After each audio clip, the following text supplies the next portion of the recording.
Iran के president का बड़ा बयान आ चुका है। No talks, no negotiation, missile के बदले मिसाइल।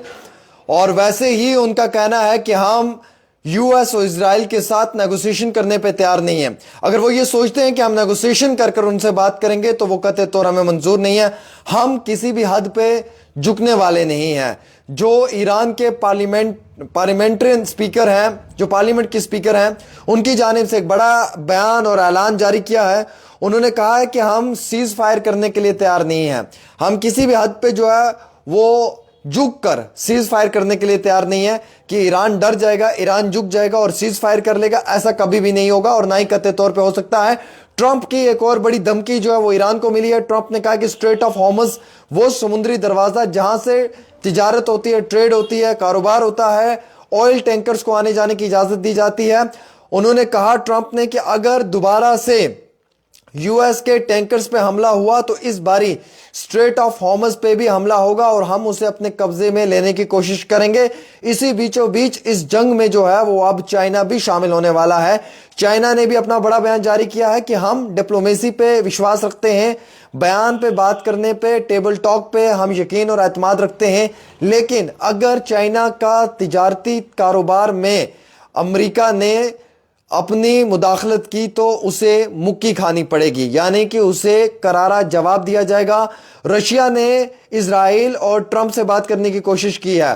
पुतिन ने अपना कॉल मिलाया है और उन्होंने कहा है कि कुछ डायलॉग के लिए हमारे पास, बात करने के लिए हमारे पास रास्ता है, आप कोशिश करें, हम उस रास्ते से सीज फायर करवा सकते हैं या इस मिडिल ईस्ट की जंग को रोक सकते हैं। क्योंकि रशिया इस समय यूएस के साथ कांटेक्ट में है और वो कोशिश कर रहा है कि ये जंग रुकनी चाहिए और वो कई सारे ऑप्शंस भी जो है वो ट्रंप के सामने पेश कर रहा है। लेकिन ट्रंप का ये कहना है कि अगर आप ट्रेड के समय में जो ऑयल टैंकर्स हैं यूएस के, अमेरिका के, अगर आप उन्हें निशाना बनाएंगे तो हम किसी भी मुल्क को तेल लेने की इजाजत नहीं देंगे। वहां पे जितने बाकी समुद्री जहाज हैं या टैंकर्स हैं या विसल्स हैं, हम उन सबको निशाना बनाएंगे। ये ट्रंप का कहना है। चाइना ने कहा, नहीं भाई साहब, मैं तो तिजारत करता हूं और मैं वहां से अपने लिए ऑयल तो लेता हूं।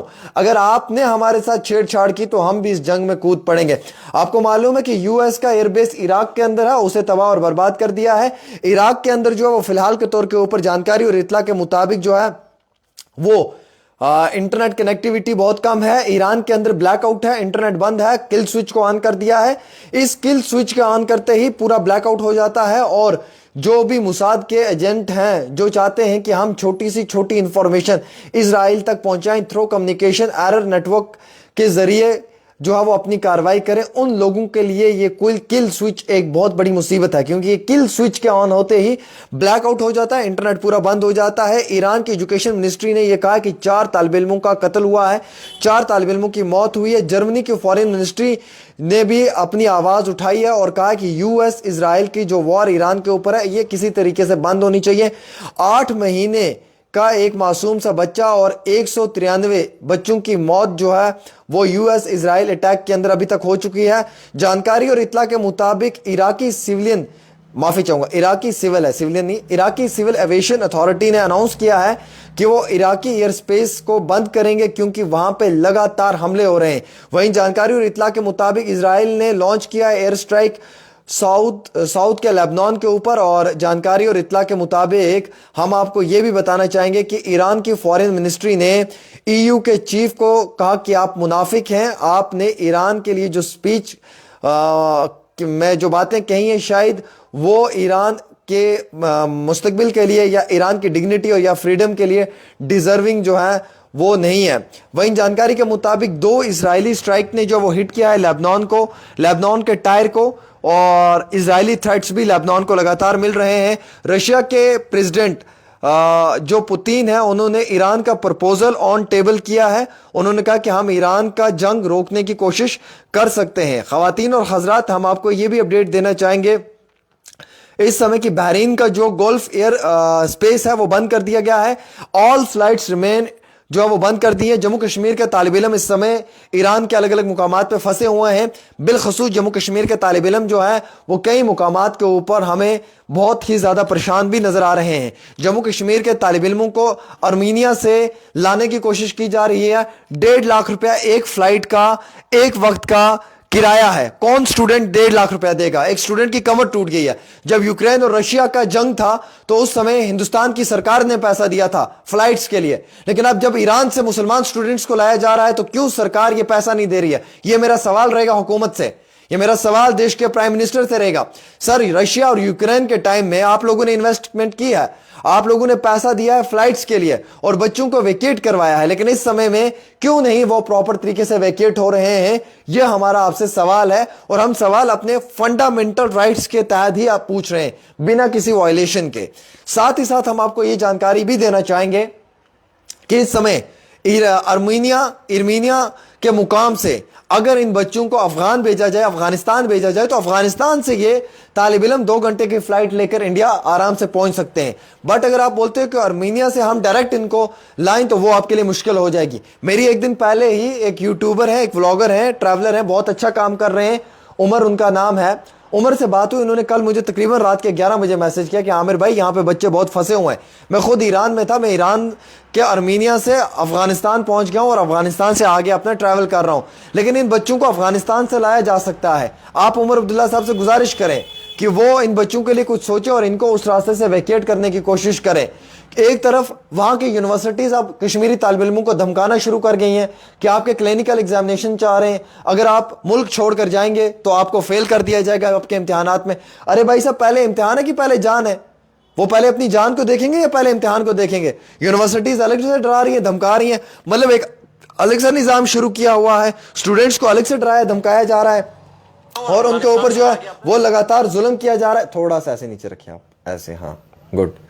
तो ये आप देखिए हालात और सिचुएशन जो इस टाइम की है वो काफी ज्यादा ऐसी है कि जिसको सोचना भी हम लोगों के लिए मुश्किलात बन रही है। मतलब स्टूडेंट्स को वेकेट करना बहुत मुश्किल हो चुका है। आप उस वाली बॉर्डर से निकालकर अफगानिस्तान भेजे, अफगानिस्तान से आप इंडिया लाए, हो सकता है। उमर साहब, मैं आपसे गुजारिश करता हूं कि आप फोन पे बात करें मेरे साथ, मैं आपको 6 ऑप्शंस दूंगा और 6 के 6 ऑप्शंस काम करेंगे स्टूडेंट्स को वैकेट करने के लिए। आई स्वेयर, मैं आपको अलग अलग जगहों के ऊपर मदद करवाने की कोशिश करवाऊंगा। भले ही आप चीफ मिनिस्टर हैं, लेकिन कुछ लिंक्स मेरे भी ऐसे हैं कि जो आपको मदद कर सकते हैं। मैं आपके साथ यूट्यूबर उमर की बात करवाता हूं। उमर स्टूडेंट्स को वैकेट करने में अपना रोल प्ले करेगा। आप सामने आए, हम मदद करने के लिए तैयार हैं, आप निकालने की कोशिश करें बच्चों को। मैं आपको क्लियर करना चाहूंगा कि इन बच्चों की हिफाजत को लेकर आपने फैसला लेना है। अगर आप नहीं ले सकते हैं तो हम लोगों को थोड़ी सी मदद दें, हम इन बच्चों के लिए कुछ बड़ा कर सकते हैं, हम इन बच्चों को जो है वो वैकेट करने की कोशिश करवा सकते हैं। जम्मू कश्मीर स्टूडेंट एसोसिएशन के नासिर भाई हैं, हम उनसे राब्ते में हैं, वो कोशिश कर रहे हैं। और भी कई सारे लोग ऐसे हैं जो हमारे साथ जुड़े हुए हैं, जो हम लोग कोशिश कर रहे हैं कि हम इन स्टूडेंट्स के लिए कुछ इजी ट्रैक देखें जहां से इन स्टूडेंट्स को वैकेट करवाने की कोशिश करवाई जाए। और आपको इसके ऊपर कोई अपना हतमी फैसला लेना चाहिए जनाब, क्योंकि ये बड़ा इंपॉर्टेंट है, ये कोई मजाक नहीं है।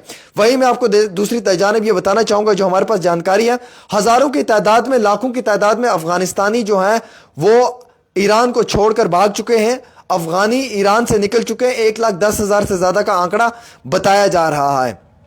हमारी तफसीलात और के मुताबिक इराक के प्राइम मिनिस्टर ने इराकी एयर स्पेस बंद कर दिया है अपने पड़ोसी मुल्क के इस्तेमाल के लिए। ईरान ने सीज फायर को लेकर यह कहा है कि अगर कोई गारंटी हो तो नो फ्यूचर अटैक्स जो है वो देखा जा सकता है कि फ्यूचर के अटैक्स नहीं होंगे। वहीं दूसरी ओर पाकिस्तान के प्राइम मिनिस्टर ने अनाउंस किया है कि इस जंग की वजह से ग्लोबल ऑयल क्राइसिस है। मतलब पाकिस्तान के ऊपर इतनी भूख मरी है कि थोड़ा सा भी मिडिल ईस्ट के अंदर कुछ हो जाए तो वो लोग भूखे मरने पे आ जाते हैं। वहीं मैं आपको जानकारी देना चाहूंगा कि इजराइल की आर्मी ने वार्न किया है कि जो स्ट्राइक्स हैं वो लेबनान के अंदर जारी रहेंगी। इजरायली आर्मी ने कहा है कि हम और भी मिसाइल्स का इस्तेमाल करने की कोशिश करेंगे, लेकिन रेजिडेंशियल एरियाज को टारगेट किया जा रहा है।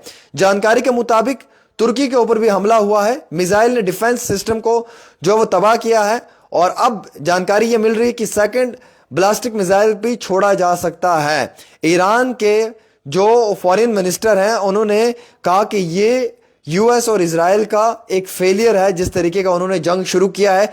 इजिप्ट में तेलों की कीमतों में 30% तक का इजाफा देखने को मिला है। No talks negotiations with US, यानी कि कोई बात नहीं करेंगे, कोई नेगोशिएशन नहीं करेंगे यूएस के साथ, हम जंग लड़ने के लिए तैयार हैं, आखिरी सांस तक जंग लड़ेंगे। ईरान के फॉरेन मिनिस्टर का बयान आ चुका है, अब्बास का। सऊदी मिलिट्री ने इंटरसेप्ट किया है ड्रोन को अल खरज के आसपास। वहीं जानकारी और तफसीलात के मुताबिक IRGC ने टारगेट किया है यूएस के एयरबेस को इराक के कुर्गिस्तान के अंदर। यूएस ने के इजराइल स्ट्राइक ने 5 लोगों का कत्ल किया है वेस्टर्न ईरान के अंदर। ड्रोन जो है वो सऊदी अरब के अज जुल्फी सिटी के अंदर गिरा है, जहां पे लिमिटेड डैमेज हुआ है। 191 लोग शदीद तौर पे जख्मी हुए हैं। जो ईरान का जंग चल रहा है पिछले 24 घंटों के अंदर, ये तफसीलात और मालूमात हैं। आप भी इस पर अपनी राय जरूर दें।